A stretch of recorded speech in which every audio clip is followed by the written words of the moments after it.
नमस्कार दोस्तों, मैं सुरेंद्र सिंह रावत और मैं अपने YouTube channel target with Surendra पर आपका हार्दिक स्वागत और हार्दिक अभिनंदन करता हूं। दोस्तों, मैं बताना चाहूँगा, अगर आपको ये वीडियो अगर पसंद आता है, आरपीएससी के लगभग सभी एग्ज़ाम्स में ये काम आएगा और विशेष तौर पे सेकंड ग्रेड के लिए बहुत ही काम में आने वाला ये वीडियो है। और ये जो जैन दर्शन है, ये फ़िलोसफी से बिलोंग करता है और हिस्ट्री से भी बिलोंग करता है ये टॉपिक। तो अगर आप टॉपिक को जाके देखेंगे अपने सिलेबस में, तो आपको फ़िलोसफी में मिलेगा और हिस्ट्री में भी मिलेगा। और अगर ये वीडियो आपको पसंद आता है तो इसका अगला पार्ट मैं बनाऊंगा। तो आप मुझे कमेंट सेक्शन में ज़रूर बताइए कि मुझे ये वीडियो पसंद आ रहा है या नहीं आ रहा है। तो अगर जिसको पसंद आए वो यस लिख के ज़रूर इसको शो करें। और चैनल पे नए हो तो आपसे एक रिक्वेस्ट है कि आप चैनल को सब्सक्राइब करें, लाइक और शेयर ज़रूर करें, ताकि मेरा मोटिवेशन बराबर बना रहे। इसके लिए आपको ये करोगे तो मेरा मोटिवेशन बनेगा और मैं वीडियोस बनाता रहूँगा। तो बिना देर किए शुरू करते हैं अपना वीडियो। जैन दर्शन, तो एक एक चीज़ अच्छे से समझते हैं। जैन दर्शन इसके देखो ऊपर लिख रखा है, ये नास्तिक दर्शन है। यानी जैन दर्शन, बौद्ध दर्शन और चारवाक दर्शन, ये तीन नास्तिक दर्शन के अंतर्गत आते हैं। तो आपको हमेशा ध्यान रखना है, अगर आपसे ये सवाल पूछा जाए कि निम्नलिखित में से कौन सा दर्शन नास्तिक दर्शन के अंतर्गत आता है, तो देखो जैन, बौद्ध और चारवाक दर्शन, ये तीनों नास्तिक दर्शन है। और बाकी जो बचते हैं छः, जैसे सांख्य दर्शन हो गया और बहुत सारे छः दर्शन हैं, वो सारे आस्तिक दर्शन के अंतर्गत आते हैं। नास्तिक और आस्तिक दर्शन का मतलब ये है कि जो वेदों में विश्वास करते हैं वो आस्तिक दर्शन है, और जो वेदों में विश्वास नहीं करते हैं वो नास्तिक दर्शन है। तो यहाँ पर लिखा हुआ है, देखो ये नास्तिक दर्शन है, समझ गए हैं आप। और इसका प्रवर्तन का प्रमुख श्रेय अंतिम तीर्थंकर महावीर स्वामी को जाता है। ये आपको ध्यान रखना है। देखो जिन शब्द, ये कभी पूछ लेते हैं, जिन शब्द से जैन शब्द जो है किस शब्द से बना है, तो जिन शब्द से बना है, जिसका अर्थ है विजयी। विजय किसके ऊपर? राग द्वेष आदि पर जो विजय कर लेता है, आदि राग द्वेष जो शत्रुओं पर विजय कर लेता है। राग और द्वेष आदि एक तरह के शत्रु हैं, अगर उन पे अगर विजय प्राप्त कर लेता है तो वो मुक्त पुरुष, जिसे वीतराग कहते हैं। मुक्त पुरुष को क्या कहते हैं? यानी राग द्वेष आदि चीज़ों पर जो विजय प्राप्त कर लेता है वो मुक्त हो जाता है, और मुक्त पुरुष को वीतराग कहते हैं। ये आपको ध्यान रखना है। तीर्थंकर यहाँ पर कई बार पूछ लेते हैं, तीर्थंकर शब्द का अर्थ क्या है? तो जैन अपने धर्म प्रचारकों को तीर्थंकर कहते हैं। इनकी संख्या 24 हैं, और प्रथम जो है वो ऋषभदेव है, 23वें पार्श्वनाथ हैं और 24वें वर्धमान महावीर स्वामी, यानी वर्धमान महावीर स्वामी 24वें तीर्थंकर हैं, और ये 6ठी शताब्दी ईसा पूर्व हुए थे। अब देखो बौद्ध निकाय में वर्धमान महावीर का उल्लेख निगंटनाथ पुत्र है। ये आरपीएससी ने पूछा हुआ है कि निगंटनाथ पुत्र महावीर स्वामी को किस में कहा गया है? तो ये बौद्ध निकाय जो है, बौद्ध दर्शन जो है, उसमें ये कहा गया है इनको निगंटनाथ पुत्र, यानी निर्ग्रंथ ज्ञात्री पुत्र के नाम से हुआ है। ज्ञात्री नामक क्षत्रिय कुल में उत्पन्न होने के कारण, दिगंबर रहने के कारण, वे कर्मबंध की ग्रंथि खोलने के कारण निर्ग्रंथ कहा गया है। राग द्वेष आदि पर विजय के कारण महावीर और वीतराग हैं। अब देखो ये प्रश्न भी आरपीएससी सेकंड ग्रेड में पूछा गया है। सर्वज्ञ सिद्ध पुरुषों को क्या कहा जाता है? अरहत कहा जाता है या अरिहंत कहा जाता है? सर्वज्ञ सिद्ध पुरुष यानी जो सब कुछ जान लेता है, सर्वज्ञ हो जाता है, मतलब उसके बाहर कुछ भी नहीं है, ऐसे पुरुष को हम क्या कहते हैं? अरहत या अरिहंत कहते हैं। ये जैन धर्म का एक टेक्निकल वर्ड है, अरहंत या अरिहंत। तो आपको ये ध्यान रखना है। उसके बाद में देखिए, जैन दर्शन में दो संप्रदाय है। कितने संप्रदाय है? दो संप्रदाय है। दो संप्रदाय कौन कौन से हैं? तो एक संप्रदाय का नाम है श्वेतांबर और एक दिगंबर। श्वेत वस्त्री यानी श्वेत वस्त्र धारण करने वाले श्वेतांबर, वे निर्वस्त्र यानी जो बिल्कुल वस्त्र धारण नहीं करते हैं, बिल्कुल नंग अवस्था में वो रहते हैं, तो उनको दिशाई वस्त्र है जिनका, वो है। मतभेद क्या है इनमें? चरित्र से संबंध। दिगंबर आचार पालन में कठोर है। दिगंबर जो है वो थोड़े कठोर नियमों का पालन करते हैं। श्वेतांबर थोड़े उदार हैं, मतलब उनके नियम थोड़े सरल है, उनको आप भी अपना सकते हो। लेकिन फिर भी मतलब हिंदू धर्म या हिंदू दर्शन का जो है उसके अकॉर्डिंगली अगर जैन दर्शन में बात करें तो थोड़ा कठोरता वहाँ आपको देखने को मिलेगी। अब आगे देखिए, जैन दर्शन के अनुसार ज्ञान दो प्रकार का है, एक तो एप्रोक्ष और एक प्रोक्ष। ये कई बार एग्जाम में पूछा जाता है। एप्रोक्ष ज्ञान का मतलब एप्रोक्ष ज्ञान त्रिविध है, मतलब तीन प्रकार का है, अवधि, मनेपर्याय और कैवल्य। और प्रोक्ष ज्ञान जो द्विविध है, मतलब दो प्रकार का है, एक तो मति ज्ञान और एक श्रुत ज्ञान। वे ज्ञान जिसके लिए जीव को किसी माध्यम की आवश्यकता नहीं रहती है वो एप्रोक्ष ज्ञान है। यानी जिसके जीव को जिसके लिए किसी माध्यम की आवश्यकता नहीं है वो एप्रोक्ष ज्ञान है, जिसमें माध्यम की आवश्यकता है वो क्या है, परोक्ष ज्ञान है। अभी समझाते हैं कैसे। तो देखो नीचे देखिए आप, वह ज्ञान जिसके लिए जीव को माध्यम यानी जैन इंद्रियों, मन आदि की आवश्यकता होती है वो क्या है, वो क्या है, परोक्ष ज्ञान है। और जिसमें मन आदि की आवश्यकता जिसमें इंद्रियों की आवश्यकता नहीं होती है वो क्या है, वो है एप्रोक्ष ज्ञान। और जिसमें इंद्रियों की आवश्यकता पड़ती है वो है परोक्ष ज्ञान। तो आप समझ गए, परोक्ष ज्ञान जिसमें इंद्रियों की आवश्यकता है दो प्रकार का है, एक तो मति और श्रुत, और जिसमें इंद्रियों की आवश्यकता नहीं है यानी जिसमें माध्यम की आवश्यकता नहीं है वो एप्रोक्ष ज्ञान है, वो तीन प्रकार का है, अवधि, मनेपर्याय और कैवल्य। अवधि क्या है, अवधि ज्ञान वो ज्ञान है जो अति दूरस्थ व अति निकटस्थ वस्तु का ज्ञान, यानी बहुत दूर है आपसे। ये मान लो आप अपने घर में बैठे हो और आप बहुत दूर 1000 किलोमीटर की दूर की चीज़ भी आप बता सकते हो कि वो इस अवस्था में या ऐसी वो है, ऐसा ज्ञान वो है अवधि। और मने पर्याय, दूसरों के व्यक्ति के मन की बातें आप अगर जान सकते हो कि इसके मन में क्या चल रहा है तो वो है मने पर्याय। और कैवल्य ज्ञान जो है वो है जगत की समस्त वस्तुओं का पूर्ण ज्ञान, जगत की समस्त वस्तुएं उसके अंतर्गत आ जाती है, उसका पूर्ण ज्ञान हो जाता है, तो वो है कैवल्य ज्ञान। ये पूछा जाता है कई बार। अब जो परोक्ष ज्ञान है वो दो प्रकार का, एक तो मति, इंद्रियों व बुद्धिपूर्वक प्राप्त ज्ञान मति ज्ञान कहलाता है। इसके अंतर्गत प्रत्यक्ष व अनुमान को शामिल किया गया है। और श्रुत ज्ञान जो शब्द प्रमाण से यानी सुनकर जो आप ज्ञान प्राप्त करते हैं, इसके अंतर्गत अंग बाह्य जैनेतर साहित्य और अंग प्रविष्ट जैन साहित्य।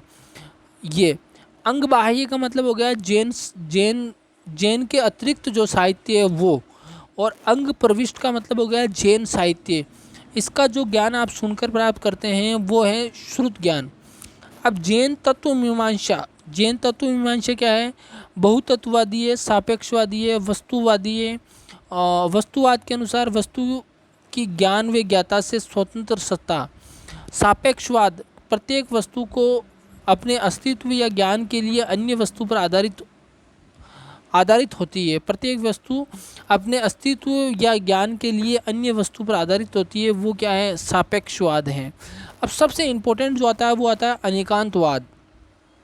अनेकांतवाद का जो ज्ञान है वो बहुत इम्पोर्टेंट है, आप ध्यान से देखिए। अनेकांतवाद क्या है, तो अनंत धर्मकम वस्तु, इस लोक में अनेक वस्तुएं, इनमें से प्रत्येक वस्तु के अनेक धर्म हैं।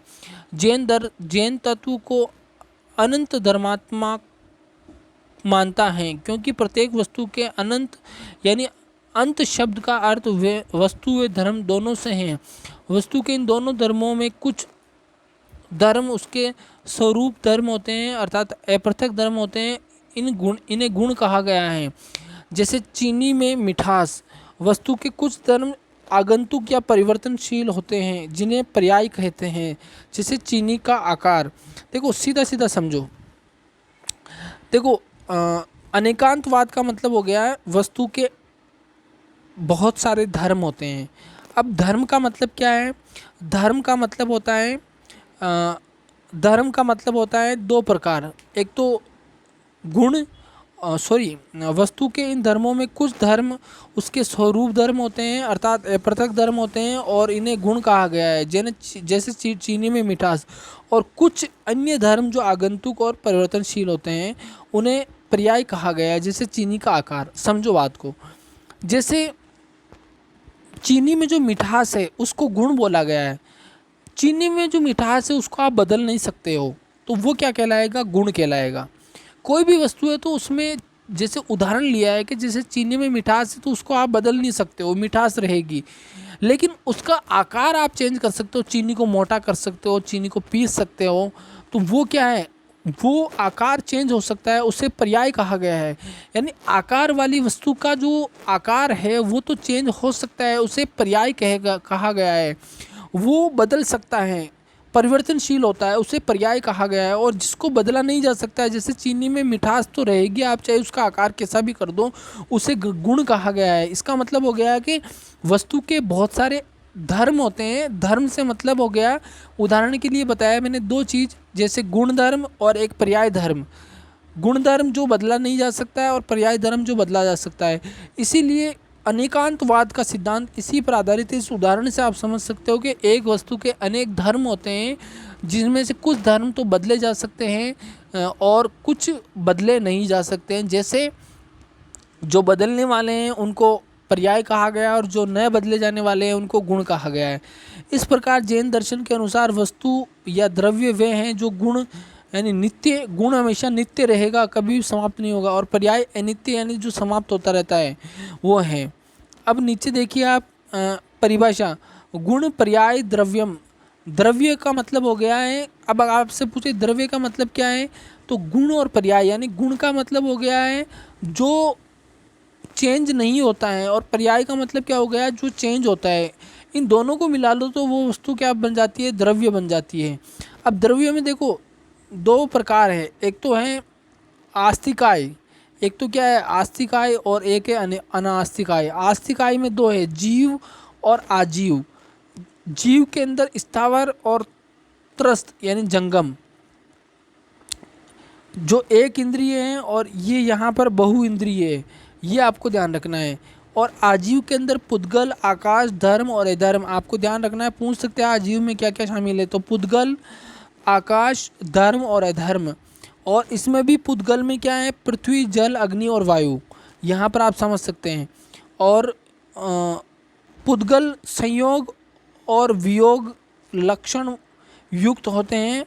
पूर्व याप्ति गतमति च पुद्गल, ये इसकी परिभाषा है, तो ये आप समझ सकते हैं। उसके अलावा और क्या है जैन दर्शन में, जैन दर्शन में एक है शादवाद। शादवाद का सिद्धांत है। शादवाद अनेकांतवाद पर आधारित ज्ञान मीमांसी सापेक्षवादी सिद्धांत है। शाद का अर्थ है दृष्टिकोण। प्रत्येक वस्तु के अनेक पक्ष होते हैं। सामान्य व्यक्ति अपना आंशिकता के कारण उसके किसी एक पक्ष को ही जान सकता है। जैन दर्शनानुसार इसलिए प्रत्येक व्यक्ति को अपनी आंशिकता स्वीकार कर प्रत्येक परामर्श या कथन से पूर्व शाद शब्द का प्रयोग करना चाहिए। इस प्रकार जैन दर्शन के अनुसार कोई ज्ञान निरपेक्ष नहीं है, बल्कि प्रत्येक ज्ञान का एक मत या परामर्श है।